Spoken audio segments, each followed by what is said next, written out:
Elaine Cobbe joins us now from Brussels. Elaine, you've been following this investigation there and in Paris from the beginning. The question looms, why are officials in Brussels and in Paris and in Germany just now conducting these raids on these suspected cells?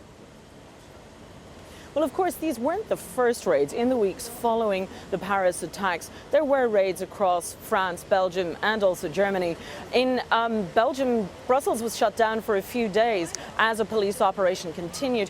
But of course, the Brussels attacks have lent new urgency to this. The confirmation of links between the terror cells in the Paris attacks and the Brussels bombings have meant that they are very much concerned with getting more information. And of course, each time they conduct a raid, they find more clues to give them more ideas on where to look and who they're looking for.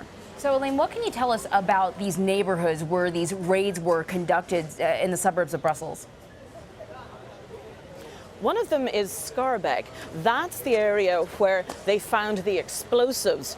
That's where they believe the three men going to the airport set off from in the taxi. And it's also a very diverse population in Schaerbeek. It's one of the most populous areas of Brussels. There are wealthy neighborhoods, there are poorer neighborhoods, and there's a high immigrant population there.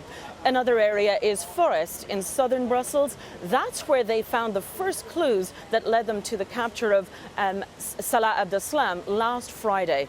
And of course, police have been back in Molenbeek today. That's the area where several of the Paris bombers grew up. As this manhunt continues, about this possible now second subway attacker, Elaine, what are your sources telling you about the search for him? Well, the police here are looking for several suspects. We are hearing that a man named Abdelhamid Kassoul is being named as the one they believe was at the airport wearing a hat. But there's also a Syrian who's 28 years old, who Belgian media say has been identified as the second man in the metro bombing. Police say he's armed and dangerous. Elaine Cobbe in Brussels. Thanks a lot, Elaine.